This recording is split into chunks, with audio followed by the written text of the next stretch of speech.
Bam! MC is in the house. What's up, folks? My name is Justin Garcia, also known as Master Chim, and you are watching the Warrior Stream. I am here every week on Wednesday at noon Eastern Standard Time, taking the topic deep dive and having a good time while doing it. A little bit of housekeeping. If you guys are not getting my emails, the Master Chim letter, which I have named my free daily email newsletter, you should sign up, and you can go to masterchimletter.com. If you are watching on Facebook or on YouTube, the links should be in the description of the video where you're watching it. I will say this morning I was a little put off because my email service provider was offline for some reason, and at some point I, was trying to get in contact with the help desk or tech support, and if it's down, it's down. Like, I figured, like, what the hell am I going to do complaining about it? So I wound up not being able to send out my email, so some guys aren't going to get the link for today's show. But by now, and this is the point I'm getting to, you should absolutely subscribe if you're watching on YouTube. If you're on Facebook and you follow the Master Chim page, you'll be notified if I'm doing a live show. But the same thing will happen. So if you are watching on YouTube, make sure you do that. What do we got going on? We got Jesse, what's going on, brother? Good to see you. Aaron, good to see you. Jamie, what's up, my man? Good to see you. My crew up in Canada. So today's talk had a couple of different directions when I was designing it. I wasn't sure exactly what I wanted to focus on. I knew the general sentiment that I wanted to convey, and it was really just a collection of sort of misreads by men who have intentions of improving themselves and making themselves more powerful, but for whatever reason, they just go about it the wrong way. And sometimes these lies, I decided to coin them lies, because at some point they are revealed to be inaccurate. They are revealed to be ineffective, yet the men continue to act as if they are true. And if they're acting, in direct opposition to knowledge, going the opposite direction, then, by my book, that qualifies as a lie. So hence the title, The Lies That Keep Men Weak. So defining terms, as I like to do, weakness, being weak, is somebody who is not willing to climb their ladder of power. Somebody who says, no, I'm good. Somebody who says, or like looks to like discredit or disparage people who are looking to climb their ladders of power. Weakness is basically the advocacy for losing, the advocacy for settling. Losers are the ones that tend to find the negative or the bad, aspect of anything that they engage with. Losers, by my definition, are the ones that are the life deniers, according to Nietzsche. They're the ones that don't wake up every day, excited and grateful that they get another opportunity to do this. So the lies that keep men weak is all of those things that I just described. So if there is something that you're telling yourself that's inaccurate, and it's that thing alone that is maintaining that state of who you are, then I figured it's worth knowing. So I did not put all these. I have a list. Guys know I have a list. I did not put this list down into the graphics for the show because I was swapping and changing things right up until fairly recently. So I'll do it old school, and as old school as streaming across the world on an internet it gets. But I will read these things one off. So these are the lies that keep men weak, and they are in no particular order. There was just too many of them, and some of them have some overlap. But for me, it's like there are some subtle differences between the two, and I wanted to flesh it all out. So if you notice some overlap or seeming redundance, understand that is my intention. That's why I was doing that. All right, so let's get it popping. The first lie that keeps men weak. You are your label. If you guys are getting the emails, you should have, I think it was yesterday, if not the day before, that I wrote an email uh, telling you about or linking an article that I had written called Victim Labels. And if you guys go to TRIBALNOMICS.com, which is my Tribalnomics website, there's the masterchim.com. Tribalnomics is another website for that system of my work. And there's an article section called, and one of the articles, the one I just wrote, is called Victim Labels. This particular lie is dedicated to the sentiment expressed and shared in that article that I wrote. You are not your label. You will have people that are so willing to sort of shorthand your identity by putting a label on you that the problem, the weakness that occurs from that is when the individual himself begins to cut off pieces of who he is because he thinks that that is not who he is. In other words, if you are told that you are suffering from clinical depression, right, because some doctor pulled that out of his ass at one point in history and it became part of the regular, just jargon of our time. If a doctor tells you are clinically depressed, a person will look up what clinical depression is and start to emulate that. So the problem with labels is, or I should say not the problem, but the liability with having a label, because some labels are good. Some labels are effective, productive. We'll get into that later on. But the idea of it is, if you have a label, it's because it is driving you to exactly the outcome that the label represents. In Tribalnomics, the book, I talk about transcendent allies and transcendent values. These are the things that are out of our reach. We can't change them. We can't dirty them. We can't muddy the waters. And that's their benefit. They're staying out of our reach. So as our states go up and down, being happy, sad, fired up, lazy, all these different permutations of how our state can manifest, when we have that transcendent value, it allows us to reorient ourselves, right? Well, much the same way, a label could be used that way, but that label is a tool to be used in that way. If we have a label that does not direct us toward becoming more powerful, it winds up becoming a liability, right? So the number one lie that keeps men weak, you are your label. That's the lie, right? So you are not your label. I could have wrote it in a different form, but I think you guys are picking up what I'm putting down. So number 2, obedience builds strength. Obedience builds strength. Fitting in, following the rules, and playing nice, there's a certain level of maturity to that, right? We call that maturity when that happens. Kids, they're running amok all the time. And we could say that they're not being obedient because they lack maturity, and that's fine. But you have to also concede that every single time you comply to an expectation, to a rule, without question, you've discarded a piece of your identity that is compelling you to not follow that rule.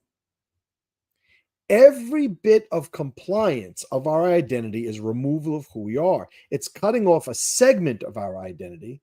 And I'll be honest, like, we all do it. I do it myself. So this isn't something that, like, hey, I figured this out. You guys better get this shit squared away, but we just have to understand the dynamic here. Like, how does this sort of mechanically work? And there's a transactional aspect to compliance and concession, you could say, compliance and negotiation of our identity, to draw that contrast. And we just have to be aware of it. But I will say the lie, and this is why I phrase it this way, is that obedience builds strength. If you are obedient, if you are compliant, you are going to be strong as a result. And that is not the case. That is not universally true. It is not the opposite of this that is true. It's actually something that just doesn't correlate the way that we think it does, right?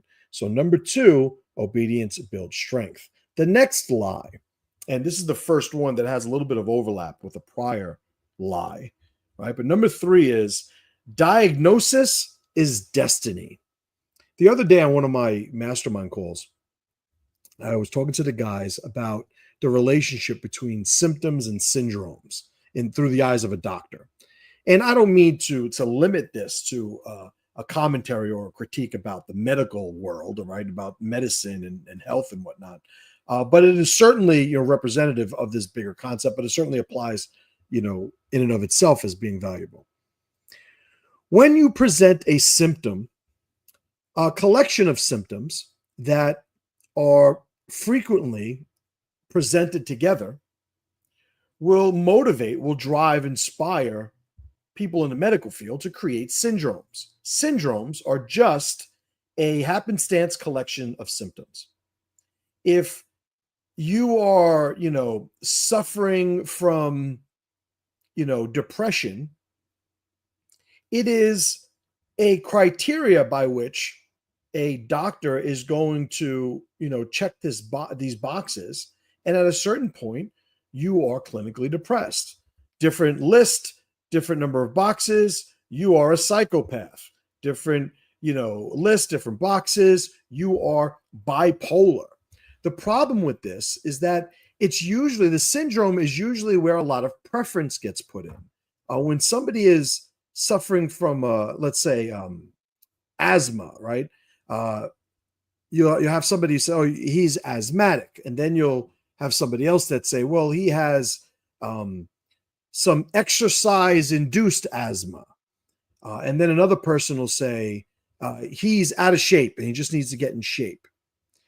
Everybody's putting their label on what they see are the same symptoms. Everybody's looking at the same symptoms and everybody's looking at a label. The problem with, or the liability with following syndromes blindly is that we tend to, at some point, ignore the collection of symptoms.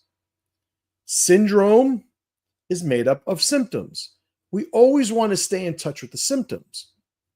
There are too many times where, it's overtraining syndrome. No, it's chronic fatigue syndrome. No, his testosterone is low. How do we know his testosterone is low? Because he's chronically fatigued. And, it's like, well, we raise this. It's like, are we putting a label that actually has any value? Does he have a sports hernia or does he have a groin pull? Did he strain his hip flexor? Does he have shin splints? Or is it worth calling them stress fractures? Or is there some other issue? And the problem, again, is as soon as we start putting the label on, we get away from, oh, that was awkward. We get away from getting the actual answers to the questions that we're currently facing. So having this idea of a syndrome is the one's destiny, right? The name of this lie is diagnosis is destiny. You're only ever facing the problems that are in front of you. We understand the logic of chunking things together for efficiency, right? If we see these things presented often enough, we could probably, create a little bit of a streamlined response to this, and that is useful. The problem is when the identity of the syndrome starts to trump the way that you're perceived as an individual. So we got into, and I explained this in that article. If you go to, again, TRIBALNOMICS.com, go to the articles. It's the victim label one. I get into labels and diagnoses like, depressed or an alcoholic, I'm an addict, these different labels that people use. And again, there is utility in them at some point. That was the driving force of them being created. But we have to know what the point of diminishing returns is. If you guys have ever studied my function zone, right? The function zone is a sort of model for any value whereby we could put it in terms of not enough of that value, enough of that value, and then too much of that value, right? That model is what I call the function zone. You could Google it, it's somewhere. Whenever we have I'll take the alcoholic label, the alcoholic diagnosis, right? Because again, there's some overlap here. The guy's drinking too much. Okay. I don't know if he's, if at any point he's not drinking enough, like maybe there is, and I could make a case for that if I thought about it. It's not relevant now, but like many people drink and there's not a dysfunctional outcome from them drinking. So we'll say that they drink enough, right? Whatever that function zone is, meaning they're functional. Their level of drinking is functional. But other people, they drink dysfunctionally. And when they drink dysfunctionally, they have all of these bad outcomes, these unwanted outcomes. There is a mechanism there that they have not done correctly. Should they be drinking? Well, at a minimum, they should be drinking less. They're drinking too much. Should they not be drinking at all? I'd be the one to say, well, at their current level of, or their current state of relationship with drinking, that no, they probably can't be trusted to drink. But to say that they are an alcoholic as if it is some permanent state of identity is also inaccurate. To say that this person will never be able to drink, I cannot possibly know that. But to put this in the article, I call it this artificial label of permanence on something, is to say that because we don't have certainty that this person could overcome it, it's not even worth trying. It's not even worth exposing him to the process that would potentially build his functional relationship with alcohol in this particular instance. The problem with that permanence is that it is life denying. The problem with that permanence is we are saying we are never going to achieve this power in the future. We don't have the ability, the perspective to draw that conclusion. To use a little bit of a Bayesian logic, it's like we're developing a permanent position on incomplete information. There is a liability in approaching our obstacles in that way, because every single label of artificial permanence we absorb into our identity, the smaller a life we will live. Because our identity is being told, you cannot grow in this direction. You cannot grow in that direction. If I want to grow in a functional direction, I want to obviously do as many functional things that I can do, implement as many functional rituals and habits to grow in that direction. But at no point can I do that permanently while cutting off everything else. If you ask a 5-year-old, what do you want to do when you grow up? And he says, I want to be, a fireman, right? That's the answer they're supposed to say, right? I want to be a fireman. And because he says I want to be a fireman at 5 years old, he is no longer allowed to be anything else. At some point, that becomes tyrannical. At some point, this is where you see a revolution will happen, right? I'm pretty sure there's sci-fi books and movies that start with some premise relative to that, right? A little bit different, but similar in concept. Gattaca, right? That's what it is, Gattaca, where everybody basically has a genetic test to tell them what they're supposed to be doing. And the whole preface of the movie is that, or the premise rather of the movie is that it's inaccurate. It's probably, it has high probability of being, somewhat indicative of where the trends will be, but it's inaccurate. So to mandate it with no negotiation is repressive. It's tyrannical. So this is a bit of a long one, but this is one of the main ones that I wanted to address today. 2 on Tom. What's up, brother man? Good to see you. Jamie shares, Percy Williams was a Newfie born in 1908 and was recommended early on to avoid all strenuous activities by health professionals. As a result of some illness he was diagnosed with. His high school, however, required participation in phys ed. Percy went on to win double gold in both the 100-meter and 200-meter dash in the 1928 Amsterdam Olympics. And that is the perfect example of what I'm talking about. And those examples, like you could go on Google or ChatGPT and put in that question, and I guarantee you won't have enough time to read them all. It usually comes down to some little man making a big decision, right? Corey, what's up, brother man? Good to see you. All right. So far, the lies that keep men weak. Number one, you are your label. That's a lie. Number two, obedience always builds strength. That's a lie. Number three, the one we just went over, diagnosis is destiny. That's a lie. The fourth lie in this list, offering help is always helpful. A little bit of a change of direction here. Offering help is always helpful. We have to understand that whenever you offer help to somebody, you're communicating to them that they look like they need help. Some men might not take that well.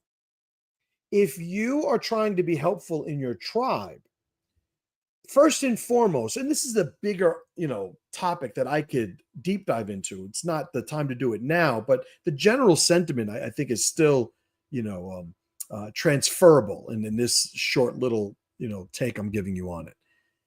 Every single time you ask a man, hey, do you need a hand? You are telling him he is communicating and projecting that he needs a hand. So we have to understand what we're communicating to them when we offer help. Number two, we have to ask ourselves, is being helpful offering help all the time? And I would say no, it's not. Sometimes there's a distinction to be made between helping somebody and assisting them. Maybe it's a semantic issue. I'll identify the terms to, square that away. Assisting somebody is to actually invest time and energy to do something that they can't do on their own. Helping them is whatever action you take to help influence a better outcome for the person. That's my definition. Some people might swap the definitions. Just go with what I'm describing the terms to be. So then we could use the formula that I'm sharing. Helping somebody is doing something that generates a better outcome for the person you are helping. That is not always physically or otherwise doing something for them in the form of assistance. Sometimes the best thing you could do to help somebody is to let them figure it out. There are plenty of times, like with my sons, that they'll ask me for help or there'll be something that needs to be done that I know I could either do it like that or I could tell them what to do and they'll do it like that. But I know I'm robbing them of the process of understanding what it is that they'll be doing. So I sit back and the best help I can give them is, hey, figure it out. Let me know when you're done. So the number 4 lie is offering help is always helpful.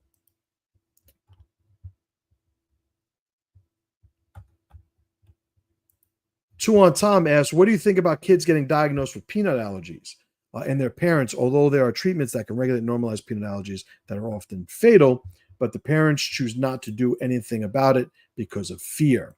So, a wise man once wrote, fear is the mind killer. And I think fear will have us do nothing but avoid that fear.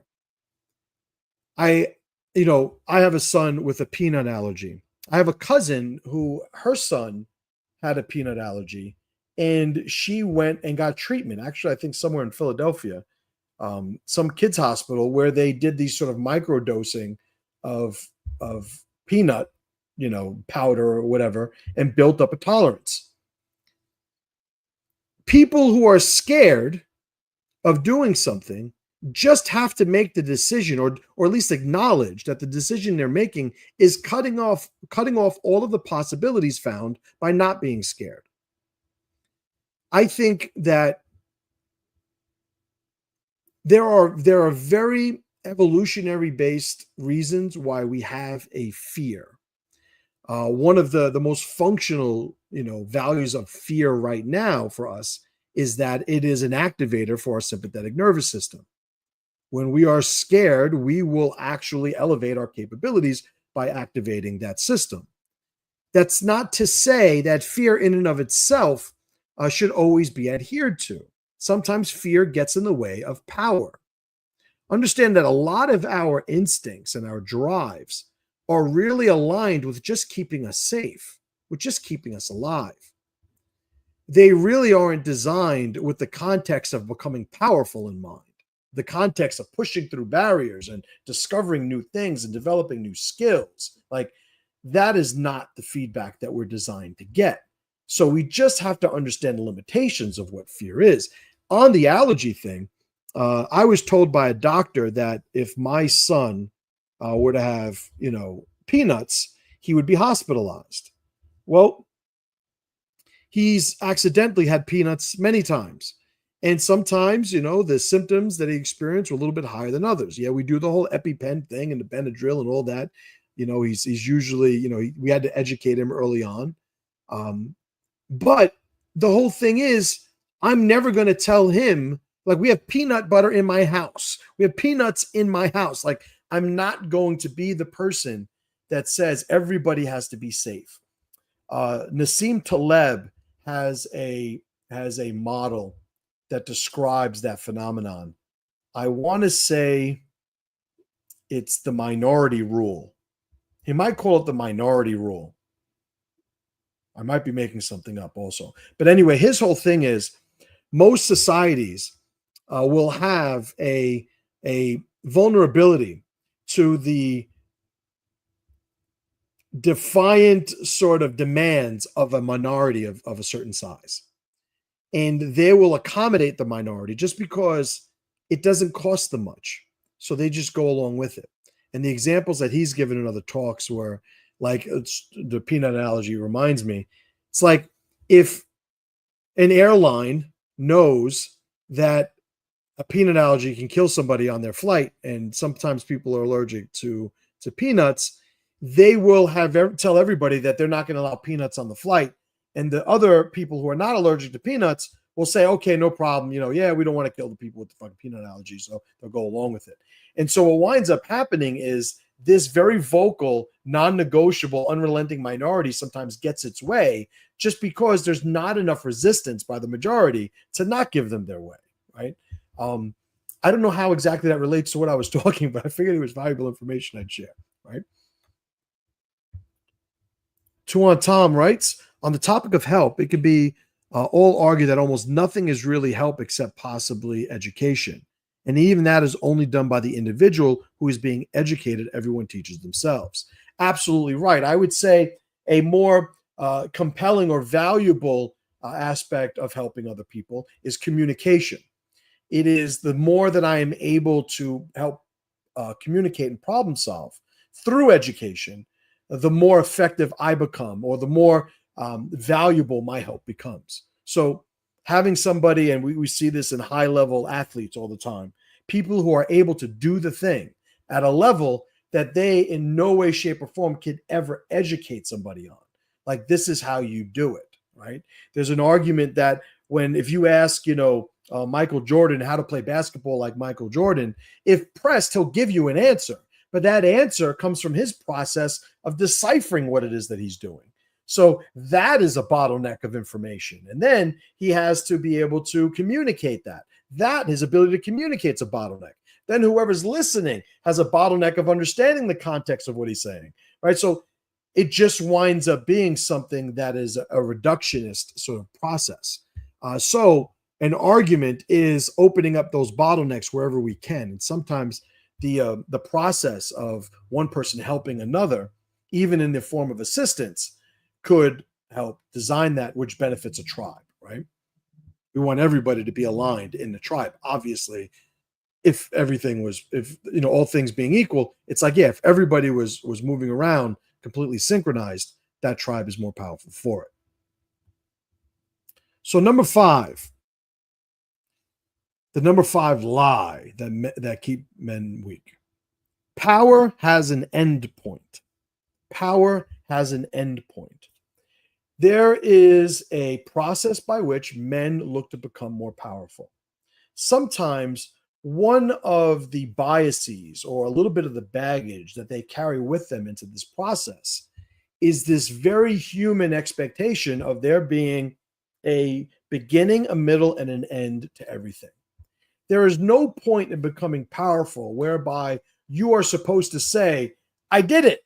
Now I'm powerful. What's next? Every development that occurs while an individual is becoming more powerful should be looked at as a milestone, not a goal, not necessarily a target or a finish line. It does not mean using the term or even concepts of goals, targets, and finish lines do not have value. It is when we are building a meta relationship with the process of becoming more powerful, we have to understand that this is just the latest goal until the next goal. But when we add a layer of finality to it, you wind up not only disappointed, but you wind up completely disheartened. I shared the other day a story that may very well be a myth. I've never researched it. I should, because I use this all the time. But this idea of racehorses, not racehorses, racing dogs, dogs that race on a track. Am I speaking English? They chase a rabbit. And that's the thing that motivates them to go. They see the rabbit, the prey drive kicks in, they open the gates, the dogs are gone. And there's this, this mechanical rabbit that's going around, pacing them, keeping them on it. They say that if one of those dogs ever catches the rabbit, he can never race again. I don't know if that's true. It sounds a little life denying to me, right? You're denying the life of the dog. It's like, well, let the dog figure that shit out. But I get the point, and that's the point is what I'm trying to convey. There is a level to, or there is a phenomenon whereby people have built up such an expectation based on this milestone that they think is the end game, that when they get there, they lose a part of their identity because they've never really added a context while they were pursuing this of this being just a milestone. It was always everything. In jiu-jitsu, you see that. They call it the blue belt curse, right? So people train from not knowing jiu-jitsu to a blue belt is a huge, probably I would say the biggest transformation that somebody makes, going from untrained to first significant belt rank. Now, that belt rank could be anywhere, but I think that's the most significant because you're going from nothing to something. But there is a problem in a lot of schools, right, in the culture of jiu-jitsu, because jiu-jitsu is more of a culture than a community. Right? The jiu-jitsu community, like we don't all fucking meet somewhere once a week, right? There's a culture, right? A lot of people, there's a lot of communities that participate in this culture, but there's a culture that different communities are. Anyway, if you get to the point where you don't know anything about jiu-jitsu, you change your whole life and you start training, and then you get a belt, and you realize that you can't shoot fireballs, levitate, you still get tapped out by white belts, all these different things. Some people are like, all right, I did it. Like, I got this, I'm done, like on to the next thing. Those people are set up from failure from the first day that they start. Good schools, good school owners, they understand how to create the mythology and culture in the school that adds context to that first belt. Just about every promotion event that we have in my school, I talk about how terrible promotions are and how useless they are and how they sabotage people's motivation, right? But whatever, I'm me, and I don't always do the best things for business. But there is that need that individuals have to just add the proper context to their motivations. It's like, this is the thing, this is the only thing until the next thing, right? And we can't lose that. So next one. Normal is the goal. Normal is the goal. Just recently, I was talking about going to a Disney World, right? And it was on a group chat that I was on. And guys were talking about Disney and stuff, Disney World. And I've been saying, for a long time, I am not an advocate of taking your family to Disney World. A lot of different reasons. Now, listen. If you take your family to Disney World, I don't judge you to your face, right? But the idea of it, my motivation for saying it is, you were convinced by a corporate identity that in order to be an effective parent, a father, a husband, a son, a brother, like a man, you have to bring your family to this corporate run amusement park. And they have done an incredible job. You want to study influence, persuasion, marketing, like Disney is like, if there is like a Mount Olympus of marketers and persuasion, like Disney is up there with everybody. But I am not somebody that operates under the premise that I'm supposed to bring my family to Disney World and I have to somehow design an argument that disarms that premise. Like, no, the premise is fuck Disney World, and you have to make an argument about why it's not fuck Disney World. Now, listen, if you can make that argument, good on you, right? Different strokes and all that stuff. But for me, I'm not somebody that's ever looking to make the normie standard my standard. I'm not looking to fit in. I'm looking to be functional. Anybody that knows me in the real world knows that, yeah, like I'm not, I'm not the person that is going to get along with everybody. I'm not the person that I like a lot more people than the number of people who like me, right? That's a normal thing for me. Normal for me is where, yeah, I really like this guy, and you ask him about me, he's like, that guy's an asshole. Like, all right, like, okay, I get it. I think a lot of, the way that I interact with people tend to take personally. I don't really mean it personally. I'm a little like, when I'm trying to be personal, I'll be on the nose. It'll be direct, and you'll understand that difference. But in general, it's like, yeah, I don't have a way that's considered normal by the herds of society, right? All the members of the aquarium, that I've said before. There is something to be said for having to remind people being normal is not the end goal for the development of your identity. Like having somebody tell you that, hey, you're a great guy. As much as we universally like to hear that, maybe if you're a girl, you don't like to hear it, but you're a stand-up dude. This guy's a stand-up guy. As much as we just want to take that at face value, and maybe there is a thing where that is the most valuable way to take it, we'd be remiss to ignore the fact that we have to qualify the value of that compliment by the person who's giving it. Ask a poor person if something's expensive. Oh, fucking $20 for that thing? You're out of your fucking mind. Ask a billionaire if that same thing's expensive. Well, sometimes when we're talking about power, ask a weak person if this is powerful. He'll tell you it's the most powerful thing he's ever seen. Ask a powerful person if this is powerful. He'll look at you like you're fucking retarded. Like, why are you even asking that question? Is this a joke? All right. So we can't lose the context of the person who's doing the communicating. Well, people who have normal as the goal, they're looking to remove that context. They're looking to just move in. Tell me what part of my identity I need to get rid of in order to be a good person, guys. And that is a lie that keeps men weak. Okay. Last one for today. This is not the end-all be-all list, but last one for today. This is number 7.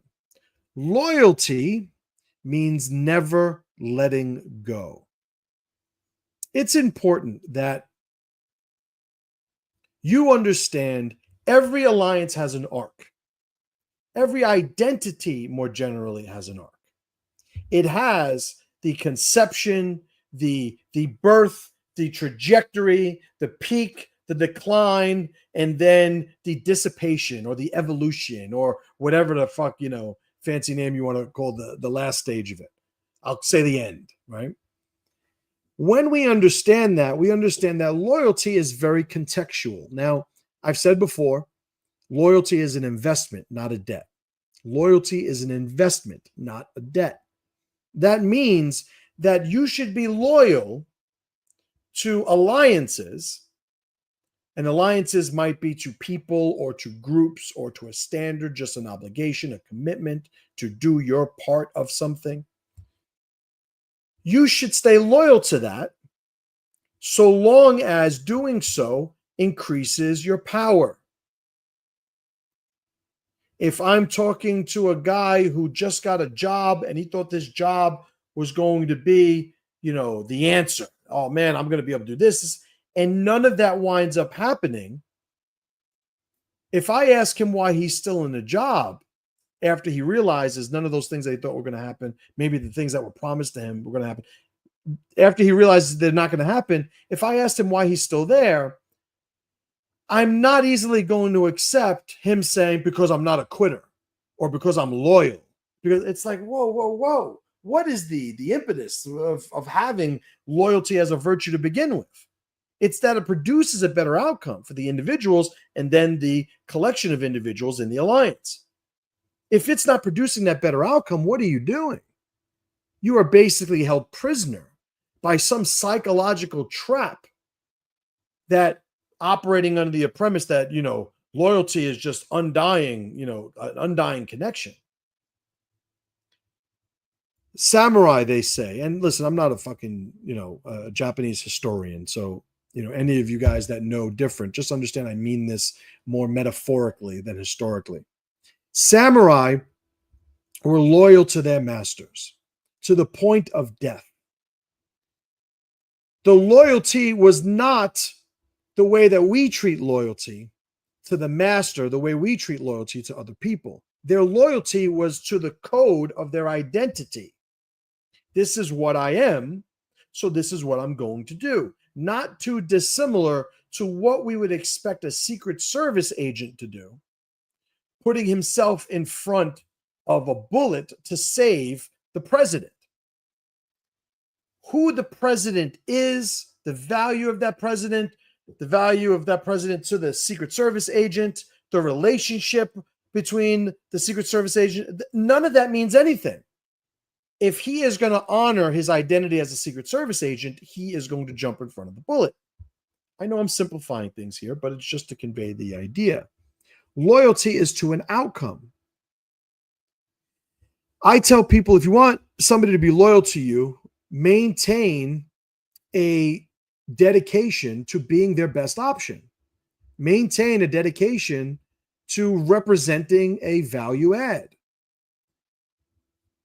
Loyal people, and I've made this distinction before, loyal people will self-impose a debt to those people who have invested in them. Ideally, we invest and become loyal to loyal people because we know their identity reciprocates that loyalty. I would say the same way that the president would want to be protected by an individual that has a code to jump in front of the bullet. A feudal lord in Japan would want an army of samurai, who have an honor code that bounds them to give their life in defense of him and his fucking land, whatever. We want to find loyal people because they have that internalized. But loyalty sometimes means you have to let go because the loyalty, first and foremost, needs to be to your identity. Sometimes we let go, and I made this point earlier in another call I was on. Sometimes we let go of something that isn't making us more powerful because we only have a limited number of things we can grasp.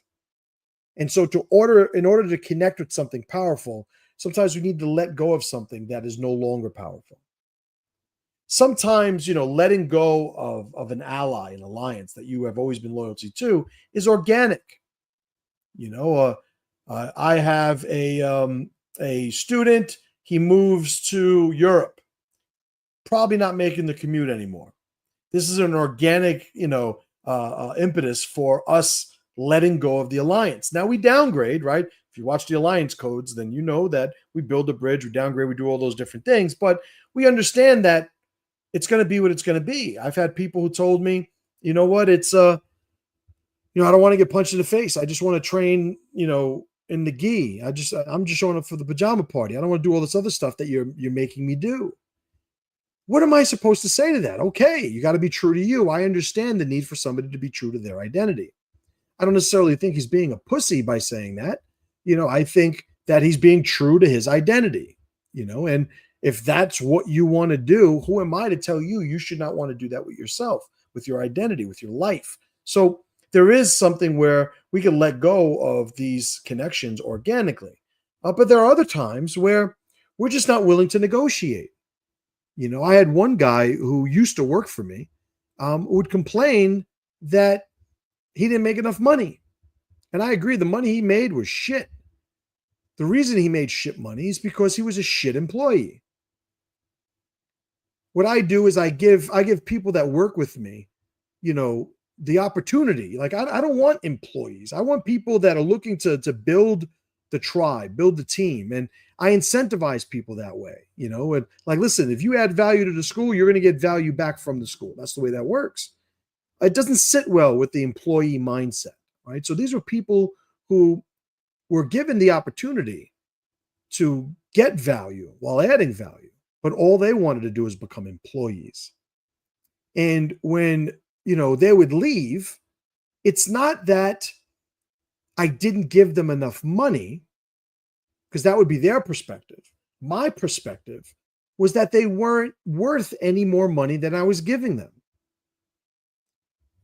That is a organic driver of a separation, of letting go of that alliance.